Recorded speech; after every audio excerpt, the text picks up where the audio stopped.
आज हम बात करेंगे जो स्पैनिंग सेट के बारे में। तो व्हाट इज़ स्पैनिंग सेट? तो स्पैनिंग सेट को समझने के लिए मैंने क्या किया, एक वेक्टर स्पेस ले लिया R2 ओवर R, और इसका मैंने एक सबसेट ले लिया S 1,0 और 0,1। इसके अंदर दो एलिमेंट है। अब जो है इस वेक्टर स्पेस का कोई भी एलिमेंट, इस वेक्टर स्पेस का कोई भी एलिमेंट अगर आप लो तो इस एलिमेंट को हम जो है वो इस टाइप से लिख सकते हैं।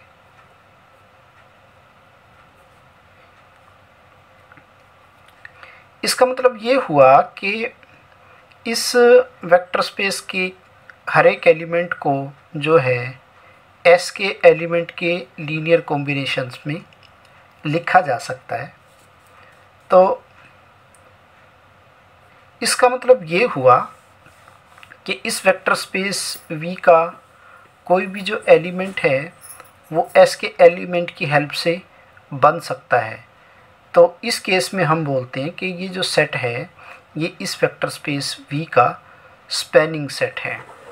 तो और वी से S spans the vector space V। तो यहाँ से हमारे पास जो है वो स्पैनिंग सेट की डेफिनेशन आती है। तो a set S is called spanning set for the vector space V if every element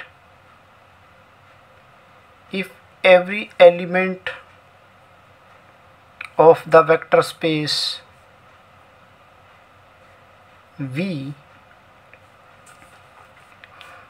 can be written as the linear combination of elements of S। Vector space V का हर एक element जो है वो S के elements के linear combinations में लिखा जा सकता है। तो इस केस में हम कहते हैं we say that S spans the vector space V, या हम इसको ऐसा बोलते हैं S generates vector space V, या हम इसको बोलते हैं V is generated या spanned by S।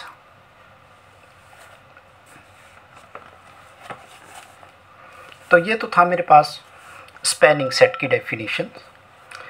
अब इसके बाद हम बात करते हैं linear span of A set. किसी सेट का लीनियर स्पैन जो है वो क्या होता है?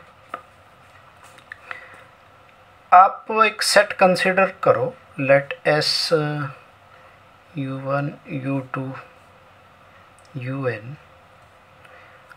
किसी भी वेक्टर स्पेस का आपने क्या किया, एक सबसेट्स ले लिया S।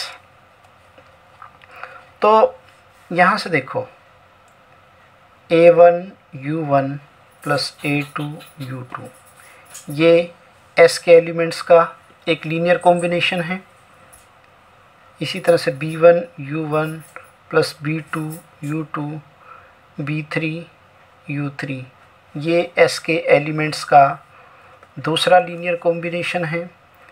और C1 U1 C3 U3 C2 U2 plus C3 U3 plus C4 U4 ये एस के एलिमेंट्स का तीसरा कॉम्बिनेशन है, एंड सो ऑन।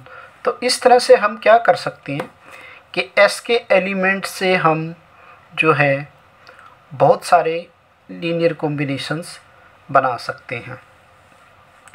तो एस के एलिमेंट्स के जितने भी पॉसिबल लीनियर कॉम्बिनेशंस बन सकते हैं उन सब का एक सेट बना लो, तो उसको हम कहते हैं लीनियर स्पैन ऑफ एस। तो और उसको लिखा कैसे जाता है? उसको लिखा जाता है आपके पास linear span of the set S, या इसको हम बोलते हैं लीनियर स्पैन ऑफ एस। यानी कि चाहे हम इसको ऐसा नोटेशन दे दें, चाहे हम इसको ऐसा नोटेशन दे दें। तो linear span of A set का मतलब है उस सेट के जितने भी पॉसिबल लीनियर कॉम्बिनेशंस बन सकते हैं उन सब की कलेक्शन को हम, या उन सब के सेट को हम जो है वो लीनियर स्पैन बोलते हैं। अब हम जो है एक छोटा सा एग्जांपल देखते हैं। तो ये हमारे पास जो है वो क्वेश्चन नंबर 4 है। वो मेरे पास है, show that 3,7 belongs to the linear span of 1,2 and 0,1, but does not belong to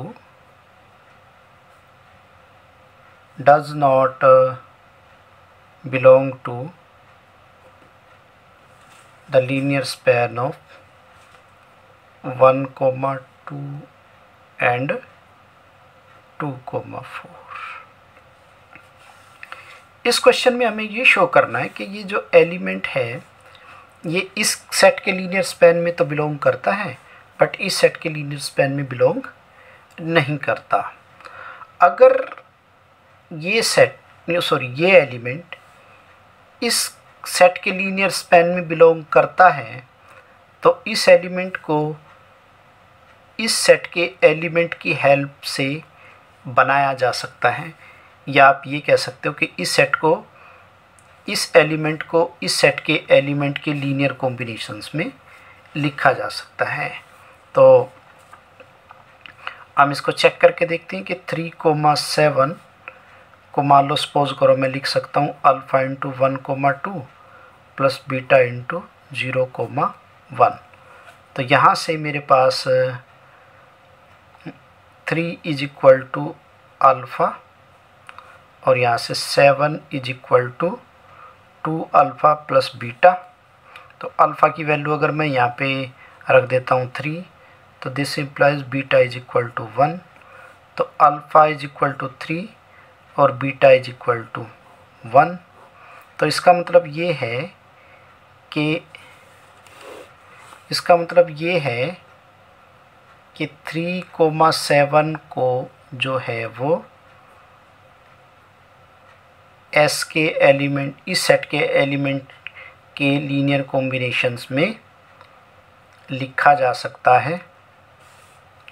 तो इसका मतलब ये है कि ये एलिमेंट इसके लीनियर स्पैन में बिलोंग करता है। अब हम देखते हैं कि क्या ये जो एलिमेंट है क्या इस सेट के लीनियर स्पैन में भी बिलोंग करता है। तो हम क्या करते हैं, तो 3,7 को मैं लिखता हूँ alpha into 1,2 plus beta into 2,4। तो यहाँ से मेरे पास आ गया alpha plus 2 beta is equal to 3 और यहाँ से 2 alpha plus 4 beta is equal to 7। तो यहाँ से alpha plus 2 beta is equal to 7/2। तो यहाँ से देखो अल्फ़ा प्लस 2 बीटा 3 के बराबर, अल्फ़ा प्लस 2 बीटा 7/2 के बराबर, तो ऐसा तो पॉसिबल हो नहीं सकता। तो इसका मतलब है अल्फ़ा और बीटा डज नॉट एग्जिस्ट। इस केस में alpha beta does not exist. तो इस एलिमेंट को इस सेट के एलिमेंट्स के लीनियर कॉम्बिनेशन में नहीं लिखा जा सकता। तो ये जो एलिमेंट है इसके लीनियर स्पैन में बिलोंग नहीं करता। एक और क्वेश्चंस को देखते हैं। तो इस क्वेश्चन में, ये क्वेश्चन नंबर 3 है, in the vector space R3 over the field R, let U, V and W are these elements. Prove that the subspace spanned by S, U, V and T, U, V, W are the same. आपको U, V, W जो है given है, तो आपको ये prove करना है कि S से ये U और V से जो सबस्पेस स्पैन होगा और T से जो सबस्पेस स्पैन होगा वो दोनों सेम होंगे। तो अब देखो, S से जो सबस्पेस बनेगा और T से जो सबस्पेस बनेगा वो दोनों सेम तभी हो सकते हैं जब यहाँ पर ये जो एलिमेंट है W, ये इनके लीनियर कॉम्बिनेशंस में लिखा जाए। तो अगर हम W को इन दोनों की हेल्प से बना दें तो हमारे पास इस सेट में इस एलिमेंट का कोई मीनिंग नहीं रहेगा। तो हम इस एलिमेंट को हटा भी देंगे तो भी हमारे पास जो है वो कोई फ़र्क नहीं पड़ेगा। क्यों? क्योंकि ये एलिमेंट जो है वो इन दोनों की हेल्प से ही बन जाएगा। तो अब subspace spanned by S and subspace spanned by T जो है वो बराबर तब होंगे अगर मैं इस W को इन दोनों एलिमेंट की हेल्प से बना सकूं। तो मैं चलिए देख लेता हूं कि क्या W इन दोनों एलिमेंट की हेल्प से बन सकता है। तो मैं यहाँ पे सपोज़ कर लेता हूँ, सपोज़ कि मैं जो है 3 - 4 और 7 को लिख सकता हूँ अल्फ़ा इंटू 1 2 1 और बीटा इंटू 3 1 5। अगर अल्फ़ा बीटा की वैल्यू निकल गई हमारे पास तो इसका मतलब है हम इसको जो है इन दोनों की हेल्प से बना सकते हैं। तो यहाँ से देखो alpha plus 3 beta, alpha plus 3 beta is equal to 3, और यहाँ से 2 alpha plus beta, 2 alpha plus beta is equal to -4, और यहाँ से alpha plus 5 beta is equal to 7। तो मैं पहले सिर्फ कोई 2 इक्वेशंस को इनको सोल्व कर लेता हूँ। तो यहाँ से देखो पहली और तीसरी से देख लो, पहली और यानी कि थर्ड इक्वेशन में से फर्स्ट इक्वेशन को घटा दो तो 2 beta is equal to 7 - 3, 7 - 3 4 implies beta is equal to 2। Beta की वैल्यू 2 आ गई। तो बीटा की वैल्यू 2 यहाँ रखो तो यहाँ से मेरे पास अल्फ़ा आ गया 7 - 10 इज इक्वल टू -3। तो अल्फ़ा की वैल्यू आ गई -3। अब ये अल्फ़ा की और बीटा की ये जो दोनों वैल्यू हैं ये हमारी तीसरी इक्वेशन को भी सेटिस्फाई करे।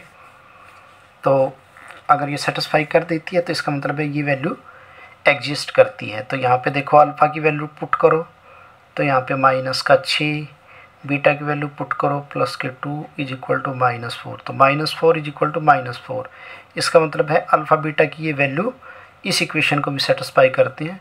तो अल्फ़ा बीटा की वैल्यू एग्जिस्ट करती हैं।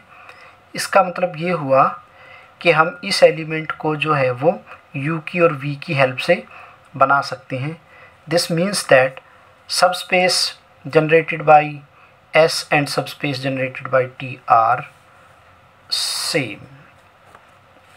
So this is the proof of this theorem, sorry this example. अब हम बात करते हैं finitely generated finitely generated vector space. Let S be any finite set. Let S be any finite set. अगर ये finite set vector space V को generate कर दे तो V को हम बोलते हैं फाइनाइटली जनरेटेड वेक्टर स्पेस. तो if S this finite set spans the vector space V, then we say V is finitely generated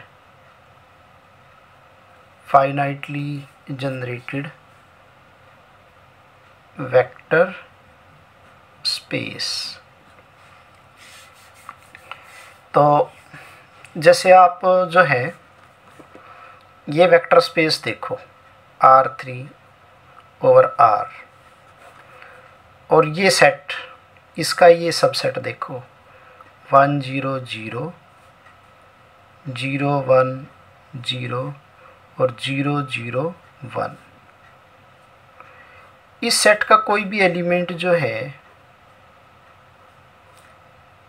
वो S के एलिमेंट की हेल्प से बनाया जा सकता है.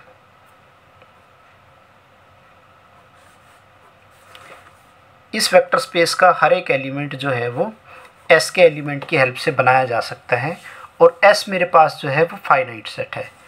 तो इसका मतलब ये है कि ये R3 जो है वो फाइनाइटली जनरेटेड वेक्टर स्पेस है. तो ये था मेरे पास फाइनाइटली जनरेटेड वेक्टर स्पेस की डेफिनेशन. अब मेरे पास एक छोटा सा रिजल्ट है कि linear span of S is smallest subspace generated by S. S से जो जनरेट होने वाला सबसे छोटा सबस्पेस है वो जो है वो लीनियर स्पैन ऑफ S है. तो सबसे पहले तो let S be any non empty set. मैंने क्या किया, लेट S मैंने कोई सेट ले लिया U1 U2 UN. ये मैंने जो है वो कोई भी सेट ले लिया. अब U1 को मैं लिख सकता हूँ U1 + 0 × U2 + 0 × U3 and so on + 0 × UN. इसका मतलब क्या है? इसका मतलब ये है कि ये जो एलिमेंट है ये तो लीनियर स्पैन ऑफ S में बिलोंग कर रहा है. क्यों? क्योंकि S के एलिमेंट का ये लीनियर कॉम्बिनेशन है. इसका मतलब यहाँ से क्या हुआ कि U1 बिलोंग कर गया लीनियर स्पैन ऑफ S से. सिमिलरली ऐसे ही मैं जो है वो ये दिखा सकता हूँ कि U2 belong to linear span of S and so on. S का हर एक एलिमेंट जो है वो L ऑफ S से बिलोंग करता है. तो ये तो हमारे पास जो है S जो है वो L ऑफ S में तो कंटेन होता ही होता है. L ऑफ S जो है वो S को कंटेन करने वाला जो है वो सबसेट बन गया. अब मुझे ये देखना है कि ये जो है ये सबस्पेस भी बनेगा. सही, सबसेट तो बना ही है, ये सबस्पेस भी बनेगा. तो सबस्पेस बनाने के लिए मैं क्या करता हूँ, इसके दो एलिमेंट ले लेता हूँ. Let U, V belongs to linear span of S. तो लीनियर स्पैन ऑफ एस ले लिया मैंने। तो इसका मतलब क्या है कि यू मेरे पास कैसा नज़र आएगा, यू जो है वो इनका लीनियर कॉम्बिनेशन होगा। तो A1 U1 plus A2 U2 plus AM UM, इनमें से ज़रूरी नहीं है सभी का लीनियर कॉम्बिनेशन हो, कुछ का लीनियर कॉम्बिनेशन भी हो सकता है ये, और सब का लीनियर कॉम्बिनेशन भी हो सकता है। तो U जो है वो S के एलिमेंट का जो है वो लीनियर कॉम्बिनेशन है। VB जो है वो S के एलिमेंट का लीनियर कॉम्बिनेशन है। तो B1 U1 plus B2 U2 plus BR UR। तो और अल्फ़ा और बीटा जो है वो आप जो है स्केलर ले लो। लेट अल्फ़ा और बीटा आपने जो है वो फील्ड से ले लिए। तो alpha you plus beta V. तो अल्फ़ा यू का मतलब क्या है, A1 U1 plus A2 U2 plus AM UM and plus beta into B1 U1 B2 U2 plus BR UR। तो यहाँ से देखो alpha A1 plus beta B1 into U1 plus alpha A2 plus beta B2 into U2 and so on.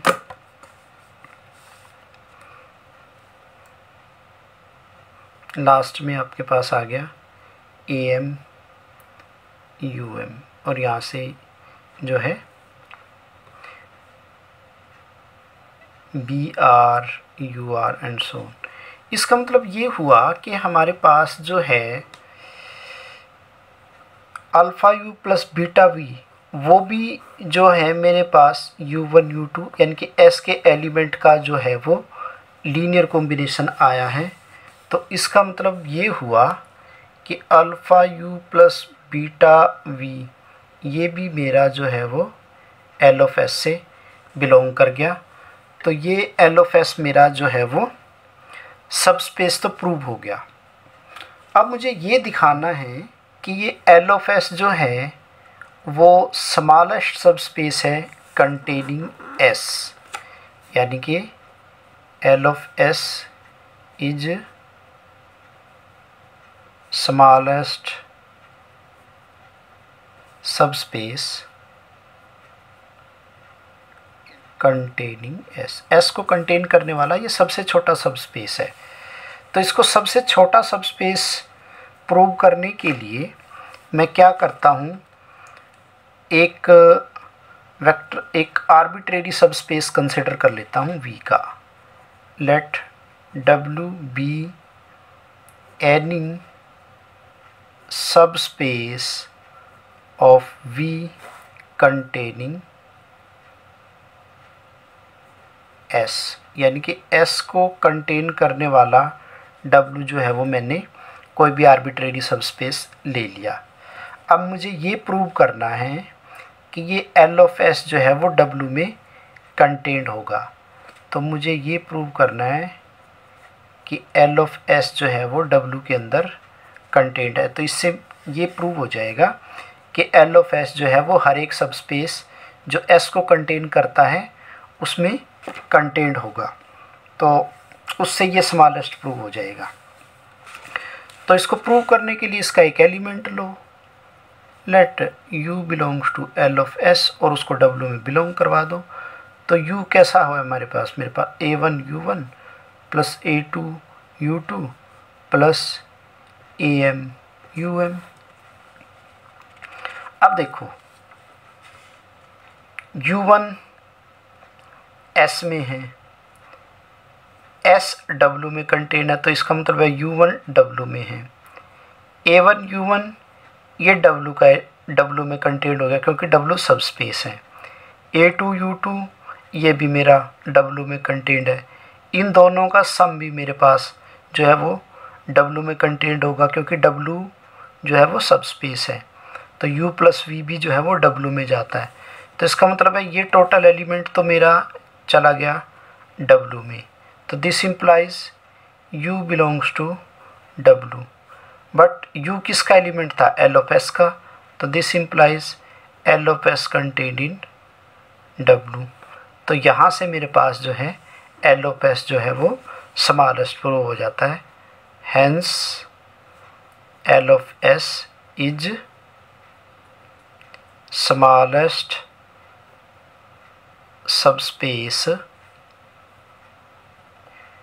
Containing S। तो ये था इस theorem का proof.